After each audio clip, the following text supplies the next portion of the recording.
historia social de la comida, pero primero es imprescindible decir qué es o cómo entendemos la alimentación humana.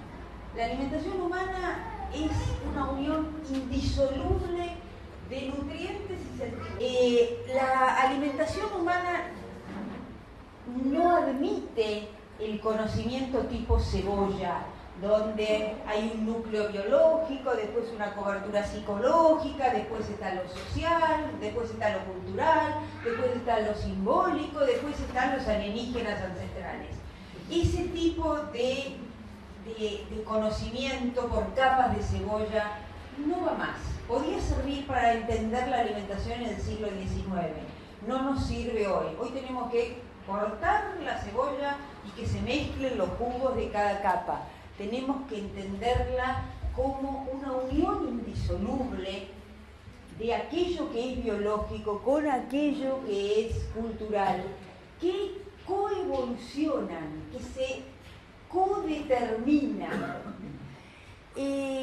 Por eso esa frase maravillosa de Claude Fischler que dice: los humanos comemos nutrientes y sentidos.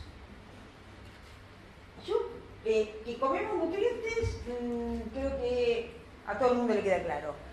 No siempre queda claro que comemos sentidos. Por eso yo traje esta diapo que muestra un plato de fucus.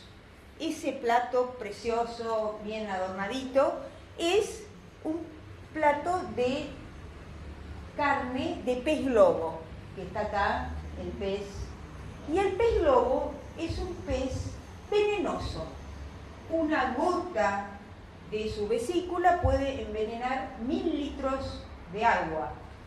Entonces, ¿por qué, nos preguntamos nosotros desde Buenos Aires, un japonés en Tokio iría a un restaurante especializado donde el cocinero tiene que tener un certificado especial para comer un plato de fucus que lo puede matar y que además cuesta $400? Para nosotros esto no tiene sentido.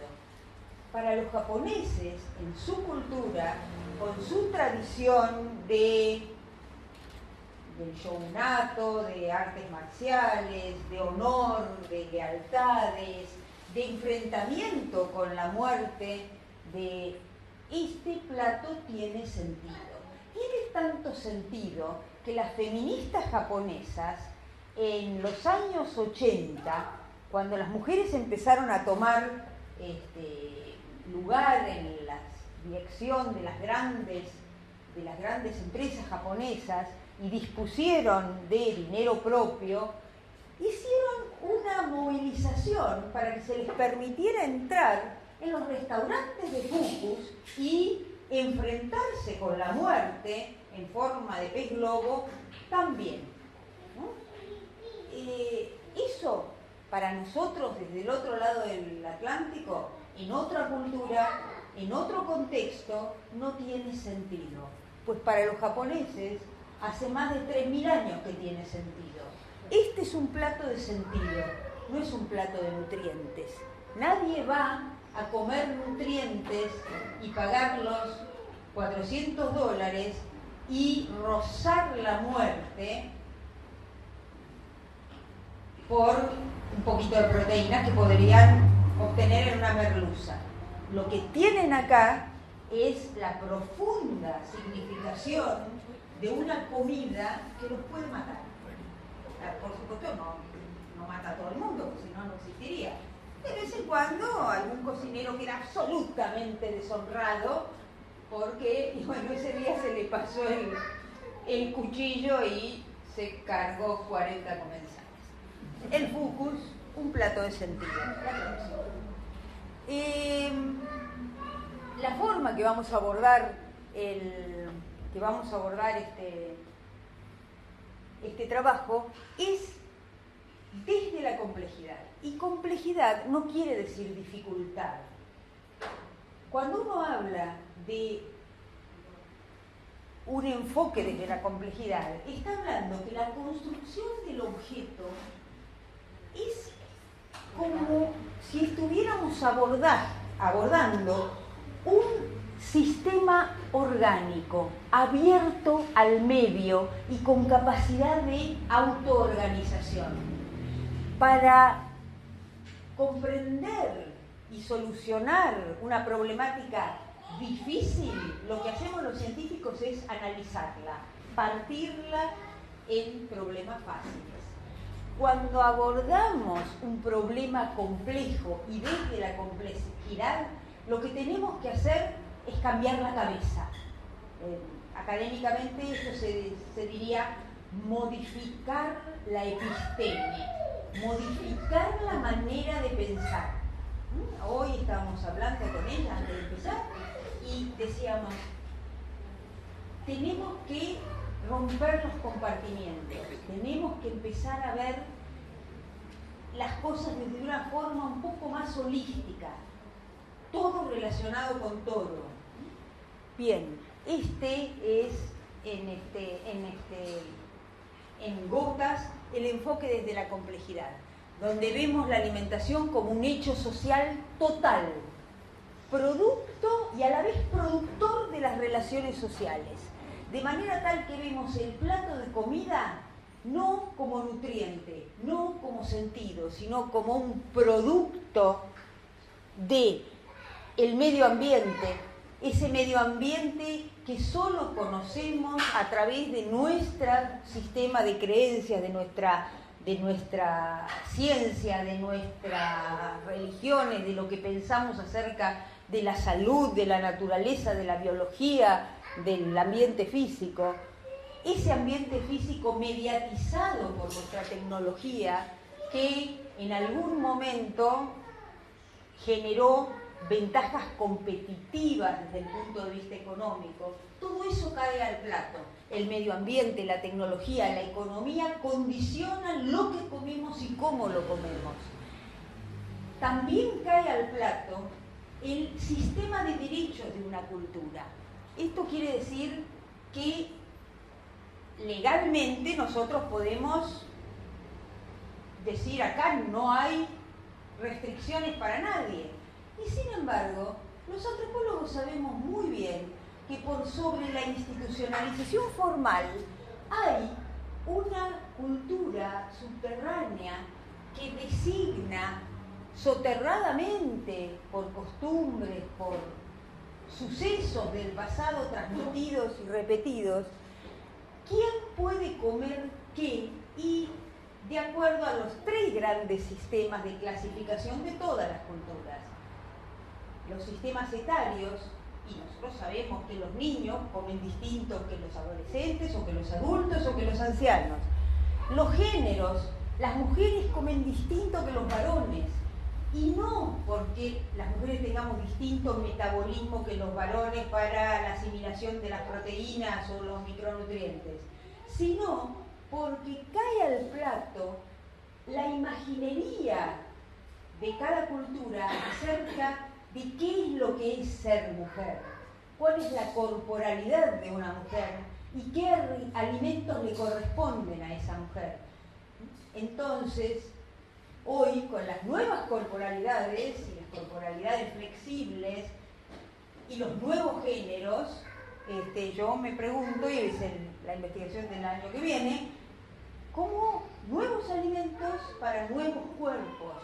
Y quiero saber cuáles son o cómo se están construyendo. Y también, por supuesto, al plato caen las divisiones sociales. Los pobres comen distinto que los ricos. Y eso lo sabemos. Pero comen distinto que los ricos porque tienen distinto acceso a la alimentación. Estar felices con los que nos toca comer. El gusto es la manera como la sociedad ha logrado que cada uno elija individualmente lo que de todas maneras estaría obligado a comer, ya sea por su edad, por su inserción social o por su género. Todo esto cae al plato. Las italianas probablemente acepte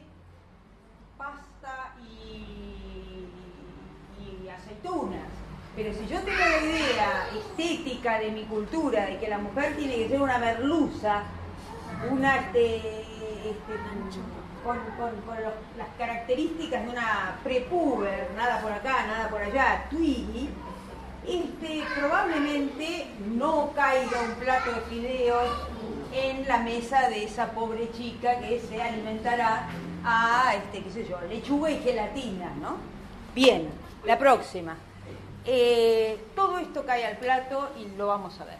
Mi esperanza en este libro fue analizar cómo la alimentación produce sociabilidad y cómo las distintas sociabilidades, o sea, las distintas organizaciones económico-políticas producen cuerpos, van a determinar la manera de enfermar y morir. Entonces, esa sinergia es lo que quise ver en este libro. La sinergia entre los sistemas agroalimentarios, los sistemas económico-políticos, la comida y la forma de enfermar y morir. Porque comemos como vivimos. Y acá tenemos que pensar qué tremendo es esto en el momento de las dietas restrictivas. Cuando un médico le dice a una persona, mire, señor, usted tiene tal problema, entonces no coma esto, no coma esto, no coma esto, no coma esto. No le está diciendo que no coma de esa manera, le está diciendo que no viva de esa manera, porque el señor, la señora, come eso porque vive de esa manera. Todos nosotros comemos como vivimos. En el plato se refleja nuestro género, nuestra clase social, nuestra profesión. Algunas veces, después si quieren cuando les cuento, bueno, les cuento ahora y corro después.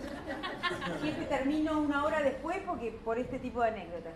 Una vez en un congreso de la Sociedad de Pediatría, con un pediatra, el doctor Hugo Vázquez, nos pidieron que organizáramos el taller de alimentación. Entonces lo que hicimos fue pedirle a 7 pediatras amigos que nos dieran los lineamientos con los que ellos abordan a las madres al inicio de la alimentación complementaria, o sea, después del 6º mes. Y esto es algo que desde la pediatría está recontra normatizado. En el 6º mes, qué sé yo, puré de zapallo, en el 7º mes se incluye, no sé, carne, en el 8º mes, no sé, pescado, está recontra normatizado. Bueno, les pedimos que nos dieran, algunos le tuvimos que tomar la entrevista y otros nos dieron una fotocopia. Perfecto. Cuando fuimos al congreso, dividimos a la gente en grupos, les dimos las fotocopias, por supuesto anónimas, y les pedimos que nos dijeran el género del pediatra, la edad del pediatra, si trabajaba en privado o en el sector público, y en 2 de ellos nos podían decir la religión del pediatra. O sea, que leyeran a través de algo que tiene que ser normal, común, y que aprendieron y recontraaprendieron, que leyeran al sujeto detrás del plato. Fue una experiencia fantástica, el 90% de aciertos. Y estaban todos asombrados, pero si todos decimos lo mismo, sí, todos decimos lo mismo, pero si trabajas en un hospital no vas a decir lo mismo, porque tu clientela es distinta. Entonces vos sabés qué le podés decir a una mamá así, así. Bien, entonces se entiende que a cada comida y a cada cocina, como factor prepatológico que es, va a corresponder una manera de enfermar y morir. Bien. Lo que vamos a hacer en este libro, para poder analizar los últimos 6 millones de años de alimentación, fue periodizarlo en 3 transiciones alimentarias. Yo sé que muchos de ustedes hicieron a Popkin, yo también, Él usa 5, yo uso 3. ¿Qué vamos a hacer? La primera gran transición, la revolución de la carne. A cada transición le corresponde un alimento trazador. Y la primera es la carne, porque es el alimento que va a revolucionar nuestro metabolismo y a la vez va a revolucionar la sociabilidad de ese momento y el mercado. Y nos va a meter en un corredor evolutivo que nos hizo humanos. No éramos humanos antes del omnivorismo. Hay que ver si lo somos después. La segunda transición es cuando dejamos de cazar y empezamos a producir artificialmente nuestra comida. Es la revolución de la domesticación de plantas y animales. Y ahí van a entrar en nuestra alimentación dos alimentos fundamentales. Uno son los granos, los cereales, y otros son los lácteos. Estos dos alimentos trazadores van a modificar no solo nuestro metabolismo, nuestra sociabilidad, sino que nos van a dar como regalito algunas de las instituciones que todavía portamos. El Estado, la guerra, el complejo de supremacía masculino, nacen con esta segunda transición. Y duró los últimos 10.000 años. La tercera transición, la más interesante y la más corta, tiene apenas 300 años. Es cuando dejamos de producir nuestros alimentos en la tierra y los empezamos a producir industrialmente. El alimento trazador es el azúcar, un alimento que no alimenta, calorías vacías, como dicen los nutricionistas. Acá también va a haber un cambio metabólico y también va a haber un cambio social y epidemiológico. Ahora la alimentación va a ser causante de enfermedades. Esta pequeña transición, estos últimos 300 años, están haciendo colapsar el planeta. El último capítulo se llama Devorando el planeta. Nos estamos comiendo el planeta Tierra. Y, para no ser pesimistas, vamos a terminar con las propuestas y esperemos que alguien de bola, porque vieron. La siguiente. Bien, la primera transición. Hace 6 millones de años diverge el grupo de los homínidos del tronco ancestral y esta divergencia es meramente biológica. Es el pasaje por una translocación robertsoniana, que es son dos cromosomas mal pegados, el 14 y el 21, que van a formar nuestro cromosoma 2 y se reduce y diverge, por lo tanto, genéticamente la rama de los homínidos de la rama primate, pasando de los 48 cromosomas de los primates a los 46 cromosomas de los homínidos.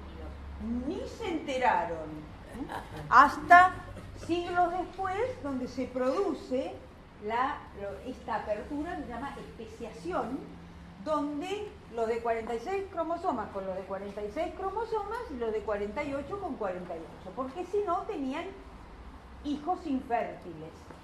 Recién ahí, o sea, ¿qué les quiero decir? Que la evolución no es voluntaria. No fue que un día un monito evolucionado, un monito inteligente dijo, ¡ay, vamos a ser humanos! Voy a tener hijos con menos pelo y bípedos. No es así. La evolución no es voluntaria. Y en este caso, esa divergencia se produce por un accidente genético. Bien, esto nos mete en ese corredor, los homínidos, que van a sufrir durante los 4 millones de años posteriores van a sufrir transformaciones, hasta que una de ellas, hace 4 millones de años, la bipedestación nos mete en un corredor evolutivo que es determinante. Otra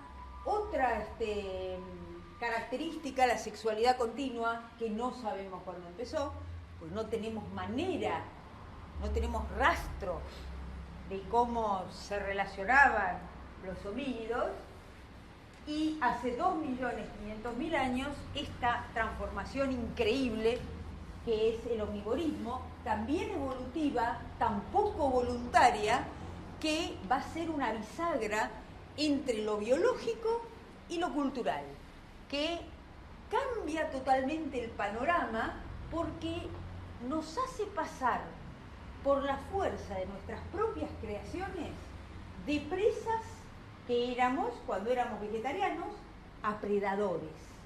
¿Y qué predadores que resultamos? ¡Qué buenos predadores que resultamos!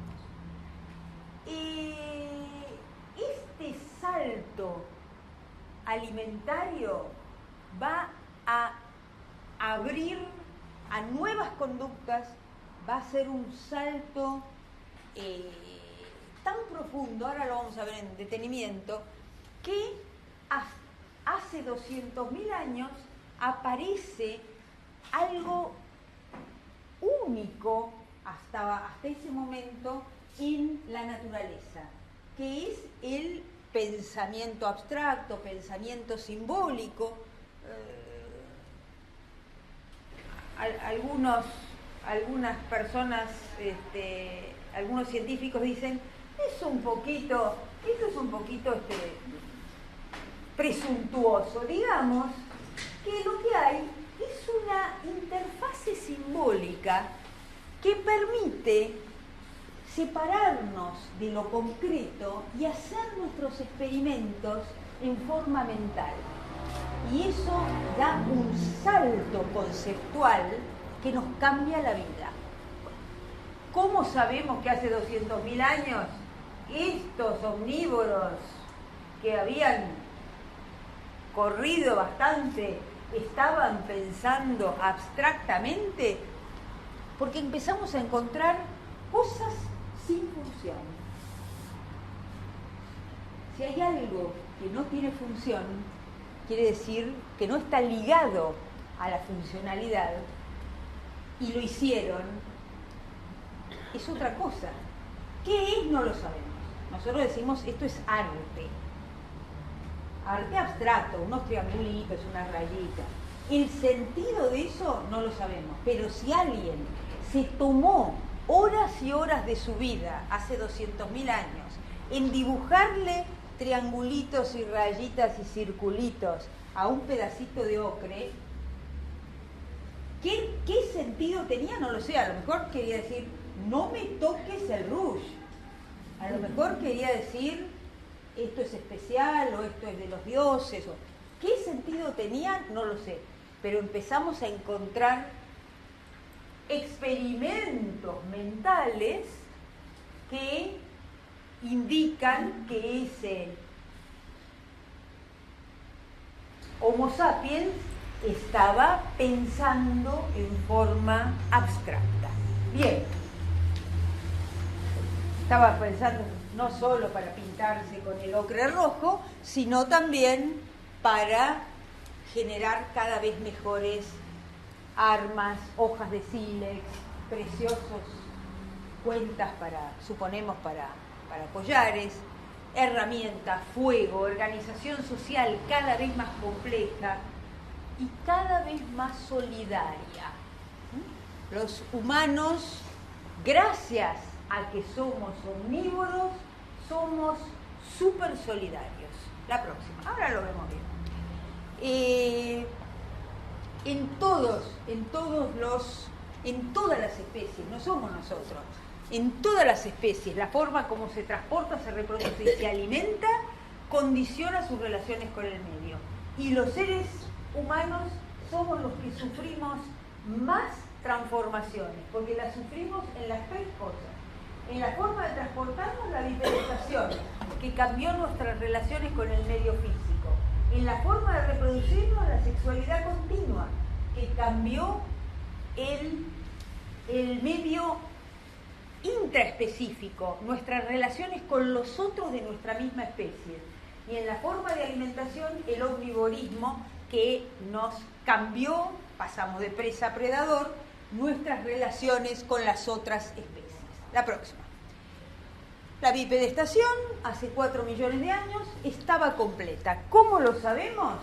Porque tenemos esta maravilla que son las huellas de la Etoli, 2,5 kilómetros de huellas de 3 australopitecos, suponemos, que huían de la caída de la ceniza volcánica, y vemos que acá hay talones completos, el dedo gordo ya apunta para adelante y no para el costado como en los chimpancés, que tienen pie prensil.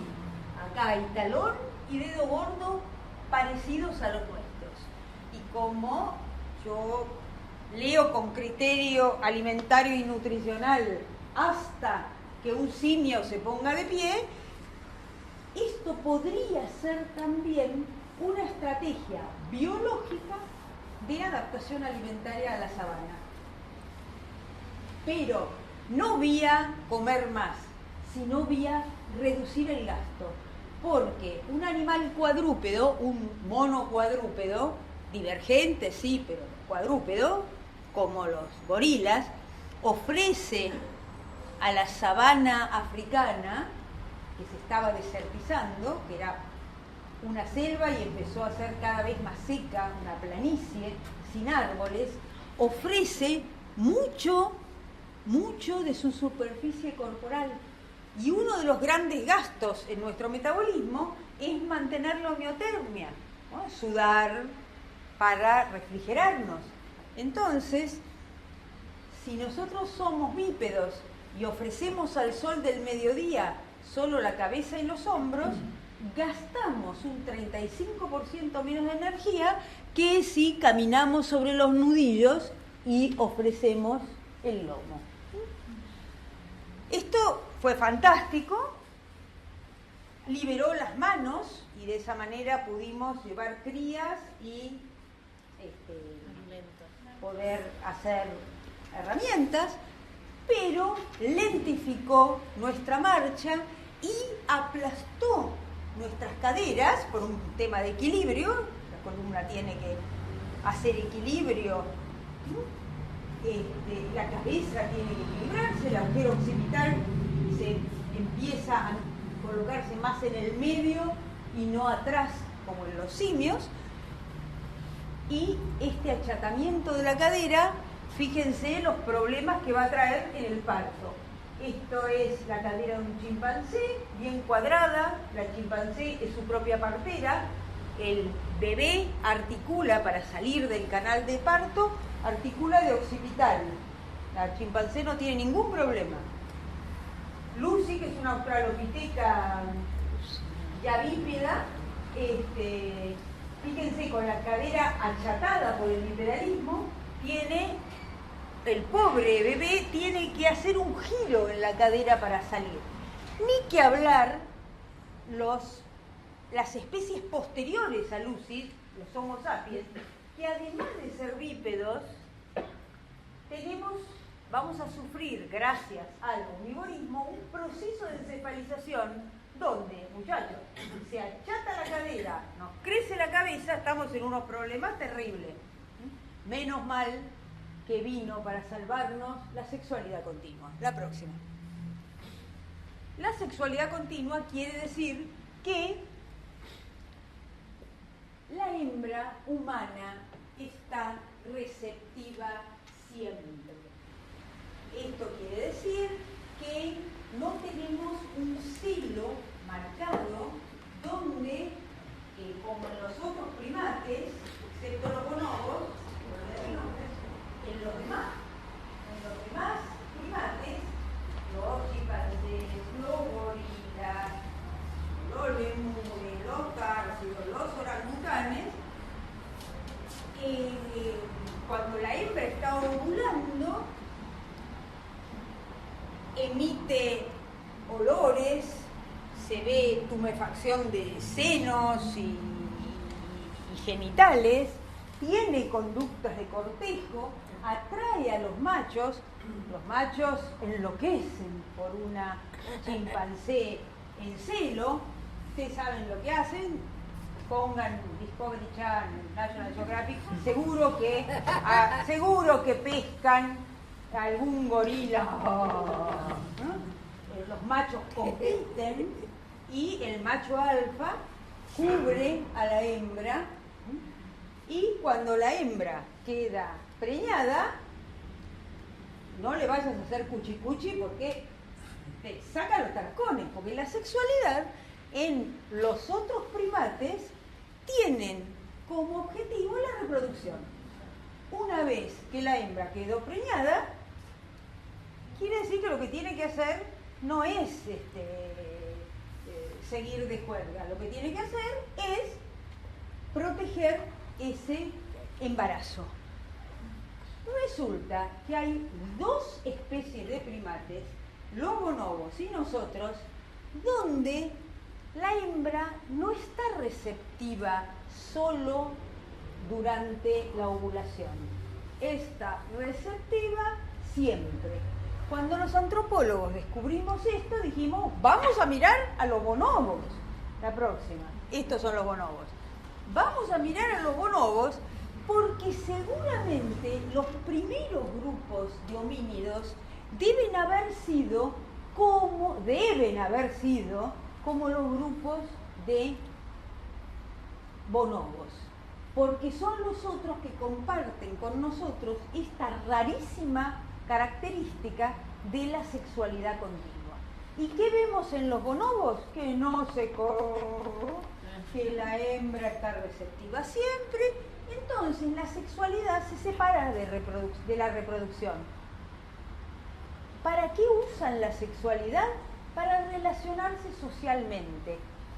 Y lo que es mejor, para bajarles el estrés para el pobre bonobo, la pobre bonoba, que lo agarren del río Congo, lo lleven a Europa, lo metan en una jaula, estresadísimos, respondían también con orgías colectivas, y los chimpancés se quedaban mirándolos como diciendo, qué mono loco con lo que tengo que vivir. Pero para nosotros esto es una gran enseñanza, más allá de que nos divertimos muchísimo con los bonobos. Porque los primeros grupos de seres humanos debimos tener este tipo de bandas, no la banda tipo harem donde solo el macho alfa cubre la hembra, sino estas bandas cooperativas como los bonobos, que dicen los veterinarios, dicen los biólogos, como nadie sabe quién es el padre, todos cooperan para criar a los niñitos, a los primatitos, a los bonobitos. En cambio, en las bandas tipo harem, las de los gorilas, como el macho alfa es el único, digamos, con permiso para reproducirse, el más fuerte, cuando un macho alfa desbanca al macho alfa de esa banda, de esa familia, lo primero que hace es matar todas las crías, para que las hembras entren de nuevo en celo y él pueda dejar sus genes. Entonces, la sexualidad continua, vuelvo a decir, esto es evolutivo, no es voluntario. Salió así, no sabemos por qué, resultó muy adaptativa para nuestros ancestros y para los bonobos también. El omnivorismo es verdaderamente una bisagra, nutrientes y sentidos entre la biología y la cultura, porque por las características biológicas que teníamos, no podíamos ser omnívoros. Con estas uñas planas de porquería, con estos caninos que no tienen ni punta, ¿qué íbamos a cazar? Íbamos a cazar iguanas, pero no tenemos porte ni de carroñero ni de omnívoro. ¿cómo íbamos a obtener carne? Nosotros venimos de los australopitecos, que 1,50 m, 49 kilos de peso, uña plana. ¿Cómo es posible que un homínido así pueda conseguir carne? Y realmente no puede, solo no puede y no pudo. Pero su metabolismo le dice carne, carne, carne, carne. ¿Cómo lo iba a lograr? La única manera fue activar esas 3 o 4 neuronas que nos hacen súper solidarios y colaborar con otros, comunicarse con otros, colaborar con otros para salir a conseguir esa carne que su metabolismo le requería en forma conjunta. Por eso decimos que el omnivorismo empujó a la sociabilidad, porque depende del grupo. Individuo solo no caza, o lo único que caza son ratones. Y nosotros convivimos en aquellos lejanos días con la mega fauna del Pleistoceno, la gran fauna del Pleistoceno. ¿Cómo íbamos a obtener carne si no teníamos garras, no teníamos colmillos? Ha sido la fuerza organizativa del grupo la que logró, como omnívoros, dije, no digo carnívoros, digo que necesitamos una cantidad de carne en nuestra dieta, pero puede ser tranquilamente 90% vegetal y 10% de carne. Una albondiguita nos basta. No necesitamos el baby beef que nos comemos los porteños. Un poquitito de carne. Aparte, como presas que éramos, estamos mucho más adaptados a la escasez que a la abundancia. Si nosotros vemos lo que comían estos, ahora lo vamos a ver, estos homínidos, era poquísimo, lo cual no quiere decir que no buscaran comida todo el día. Ahora, el incluir carne en la dieta bajó enormemente el tiempo dedicado a la alimentación, porque las proteínas y los ácidos grasos tienen un metabolismo mucho más lento que las fibras y las vitaminas de los vegetales que comían estos homínidos. Bien, estas presas que fuimos, ahora organizadas como predadores, necesitan comunicarse. Piensen que 400 centímetros cúbicos de cerebro, no hay lenguaje simbólico, hay un lenguaje analógico. No se preocupen, se puede cazar con un lenguaje analógico. Los leones y los lobos cazan y no hemos visto ningún lobo ni ningún león escribiendo poema de amor. Así que, evidentemente, con un lenguaje analógico se puede cazar. Es más,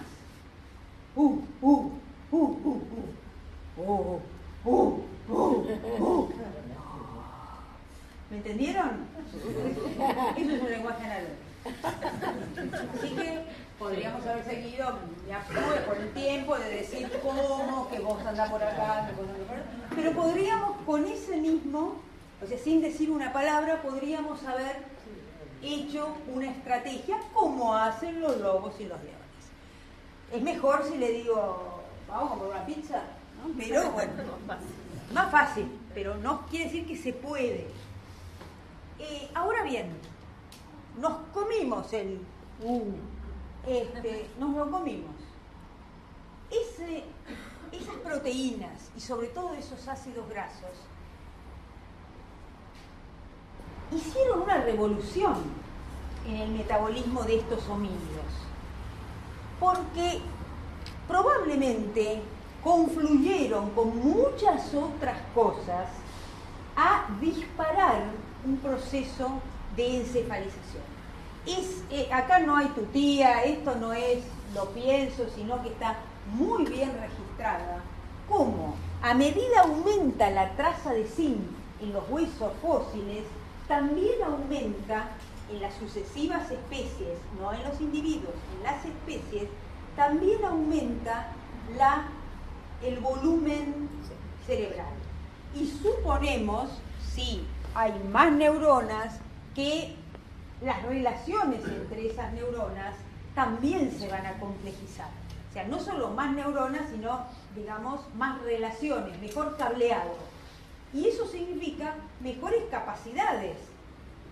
Y mejores capacidades nos mete en una sinergia donde, con mejores capacidades, a lo mejor puedo hacer mejores herramientas para sustituir lo que no tengo y comunicarme mejor y conseguir más carne, que a la vez vuelve a otra ronda de, nuevamente, una sinergia positiva entre la biología y estas nuevas capacidades y estas nuevas pequeños desarrollos extrasomáticos que hoy llamamos pomposamente cultura y que en ese momento deben haber sido conductas raras que se imitaban y se transmitían y se perfeccionaban. ¡Qué bárbaro! Bien, ahora bien, si conseguimos carne juntos, las vamos a tener que consumir juntos. Si yo después de mi invitación, cuando ya le digo, pero con el mismo boom, boom, boom, me lo hace a mí. La gente que consigue su alimentación en grupo, consume en grupo. Hoy a eso lo llamamos comensalidad. La comensalidad es el resultado de esta nueva sociabilidad a la que nos empujó el omnivorismo, porque de presas tuvimos que convertirnos en predadores. Y el evento alimentario, entonces, se transformó desde hace 2 millones de años en colectivo y complementario. Comemos con otros. En este momento porque conseguíamos la comida en conjunto o no comíamos. La próxima. Bien, el omnivorismo nos empuja a la variedad, nos condena a la variedad porque no obtenemos todos los nutrientes en la misma fuente. No somos koalas, no somos pandas. Necesitamos el bosque de eucalipto y el koala para tener bife con ensalada. Necesitamos variedad. Y este omnivorismo nos empuja a modificaciones biológicas porque crecemos de los 1,50 m de las paleoespecies que comienzan con la traza de zinc que nos indica que dan el salto al omnivorismo a los Homo sapiens, y hay una diferencia de aproximadamente 40 centímetros. Y ojo que el crecimiento lineal es muy demandante de calidad de la alimentación, así que es muy probable que aquellas paleoespecies que nosotros decimos que son vegetarianas porque no tienen una traza de zinc significativa, en realidad hayan sido omnívoros contrariados, hayan sido vegetarianos porque no les quedaba otra, pero que metabólicamente no lo podemos saber, no lo podemos saber. A pesar de que la imaginación antropológica es enorme, hay cosas que no podemos decir. Bien, el omnivorismo transforma nuestro cerebro, pero también transforma nuestro intestino. El intestino vegetariano es un intestino grande. Piensen ustedes en los gorilas. Los gorilas no son panzones porque comen mucho, no son panzones porque tienen grasa, son panzones porque tienen un intestino largo y necesitan comer muchas hojas, muchos tallos, muchas fibras, y ese intestino es una cuba de fermentación que le permite, bueno, las bacterias del intestino fermentar, romper las largas cadenas de los almidones, de los azúcares, de los vegetales, para poder extraer de ahí los nutrientes para la energía y la reproducción de la vida de ese gorila. Esa panza es una gran cuba de fermentación. Pero ¿qué pasa cuando proteínas, otros nutrientes como la taurina, el hierro hemínico, no tienen que venir de la soja? No hay que sintetizarlos, porque ya vienen hechos. Vienen con la carne del ujú que maté ahí. El intestino no es un intestino largo. Fíjense en el chita, un recontra carnívoro. La cinturita que tiene el chita. Fíjense en el gorila, un recontra vegetariano, la panza. No es una panza de grasa, lo vuelvo a decir, no es un mono obeso, es magro. Lo que pasa es que en esa panza está fermentando la comida para que él pueda extraer todos los nutrientes que necesitan de un volumen enorme de hojas que el chita lo va a lograr con una patita de ñu. Nosotros tenemos cintura. Nosotros no tenemos ni el intestino corto de los carnívoros, ni el intestino largo de los vegetarianos, porque no somos ni vegetarianos ni carnívoros, somos omnívoros. Entonces, de la absorción de nuestro intestino tiene características tanto de los gorilas como de los leones. Tenemos un intestino mediano, por eso nos podemos dar el lujo de tener cintura. Si fuéramos vegetarianos, que es una elección cultural, no natural, tendríamos una hermosa panza y probablemente estaríamos muy poco a la moda en estos momentos. Hubo otras modificaciones, como el genotipo ahorrador, que ahora vamos a ver, la insulinoresistencia de los músculos, y, por supuesto, ya lo hablé, el desarrollo de capacidades cognitivas. Estas son biológicas, pero además nos empujó a la comunicación, a la creación, a la solución de problemas que nunca antes se habían planteado y a la solución colectiva de problemas. Y hacen experimentos increíbles, únicos. Y creo que es un punto clave, es el fuego. El fuego, perdonen, el fuego es una predigestión. El fuego nos permitió abrir el abanico de lo alimentario. Hace 1.800.000 años sabemos que ya cocinaban, o por lo menos cocían. ¿Por qué? Porque encontramos unos restos con algunas nueces cocinadas. Muy probablemente el fuego no se inventó para cocinar. El fuego se debe haber recogido de los incendios forestales, probablemente para protegerse, probablemente para calentarse, y al final, muchos milenios después, para cocinar. Y eso fue fantástico, porque abrió el abanico de lo alimentario. Montones de alimentos que crudos no se pueden comer, cocidos sí. ¿No? La mandioca amarga es amarga por el contenido de ácido cianuro. Pero cocida se metaboliza, se procesa y nos comemos la mandioca. Muchas legumbres pasa lo mismo. Entonces, imagínense que una vez que se descubrió la cocción, el abanico de lo alimentario, montones de alimentos de esa sabana, donde no había muchos alimentos, fueron posibles.